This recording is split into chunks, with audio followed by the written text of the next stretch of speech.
Hello, this is Bob Doman again. Today I'd like to talk about an issue that's a big issue for a lot of families, a lot of kids, and it's problems with behavior. And I want to speak specifically to the behavior problems and lack of parental credibility, which is often foundational cause of the problem with the kid's behavior. Right. Behavior problems exist throughout the entire spectrum. We've got behavior problems with kids with significant developmental issues, behavior problems with kids, ADD, ADHD, typical kids, and gifted and talented kids. All right, so if you will, behavior problems we can't say are because of this developmental thing with the child, because they all have it, or all potentially have it. Now, looking at behavior, there are a lot of things that affect behavior. The modeling, beyond your home, all right? The modeling of the peers, what they see on social media, behavior they see in media, TV, and even things like their diet, is going to affect their behavior. But what I want to look at specifically right now is how we respond to behavior. And how do we create a situation so that we, if you will, fix behavior issues? All right? So, number one, children need good quality feedback. All right? We need the beings to say, yes, that's great, that's good, I love it, do more of that. And we need the ability to say, hey, no, that's not okay, stop it and don't do it again. So many of the parents use feedback, kind of the equivalent of what I call a 5-cent speeding ticket. State trooper pulls you over, you're going 100 miles an hour, and he comes running over to you and tears you up one side, down the other, says, okay, that'll be a nickel.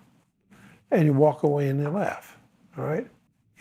That's not good quality feedback.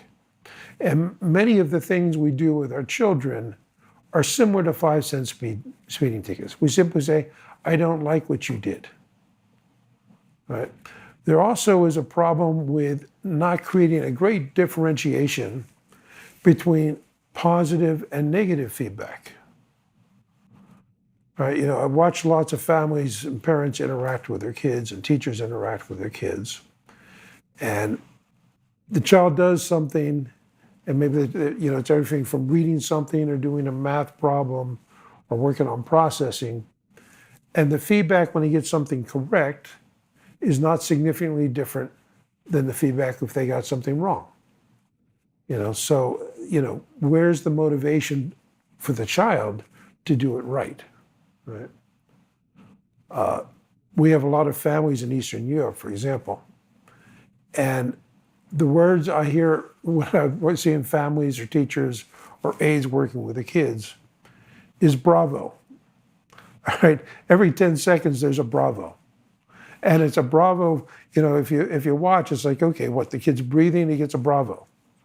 He gets it right, he gets a bravo. If he tried, he gets a bravo. All right, that's not good quality feedback. All right.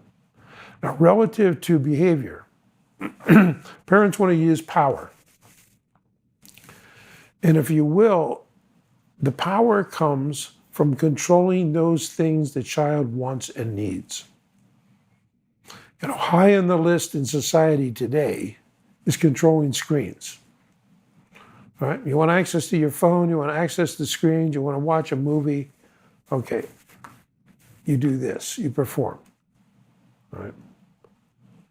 And we can also use those things that have to be earned. So not doing what they're supposed to do, the consequence is you do not get those things. Right? So you want to look for those things that you can control, that you can use for your parental power. Say, okay, good job, do that again. Or, no, don't do that again. Right? The feedback has to be as strong as we can make it and as consistent as we can possibly be with it. One of the things you hear a lot of children say whose behavior is not great is that's not fair. And what tends to happen when the child says, Mom, that's not fair? Mom questions what mom's doing. Well, what mom needs to question, what dad needs to question when they hear that's not fair, is the consistency. Because what the child is picking up on, I did this yesterday and nothing happened. And I did it today and you're making a big deal of it. That's not fair.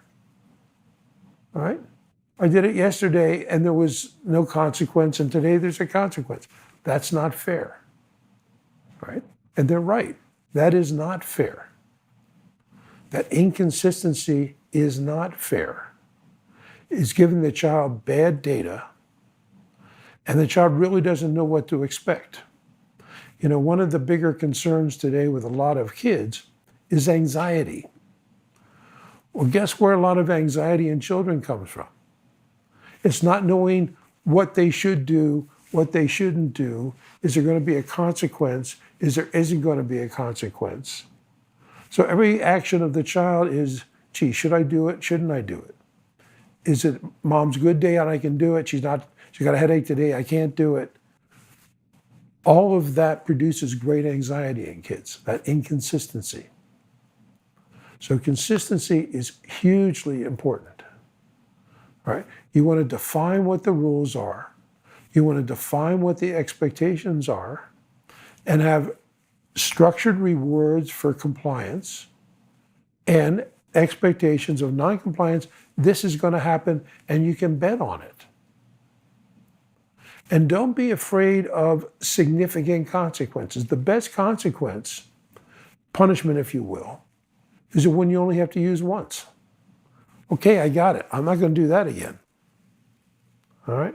We don't want a bunch of gray areas where, the reward is, oh, good job. That's not enough. Or the consequence is, oh boy, I don't like that. Don't do that again. All right, we really want to define it. And if we look beyond our children to what's going on in society today, we see the whole society kind of breaking down because we have people who don't know, can I get away with this? You watch the news on television, look what people do, and there's no consequence to that. They're saying, all right, go ahead, do that.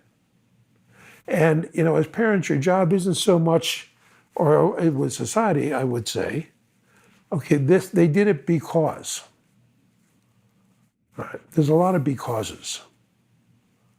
All right, but we're doing the child, we're doing the individual a favor if we define it. This is expected behavior. This is inappropriate, unacceptable behavior. These are the rewards. These are the consequences. So they can count on it, depend on it, and grow from it. Right? It's not that hard.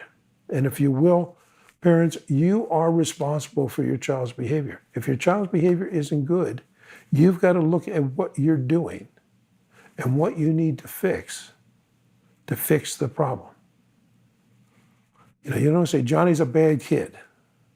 No, there really aren't bad kids. There's kids who behave poorly, who have bad behaviors. And it's our job to make sure that we define things for the kids, give them good quality, consistent feedback to create the behavior that we want. And I can tell you from working with tens of thousands of kids over 5 decades, the happiest, most secure kids are the best behaved kids, right? Because they understand what's expected. They know what they should do. They know what they shouldn't do. And they feel secure, okay? So don't be afraid to give your kids good quality feedback, and please be consistent. Thanks.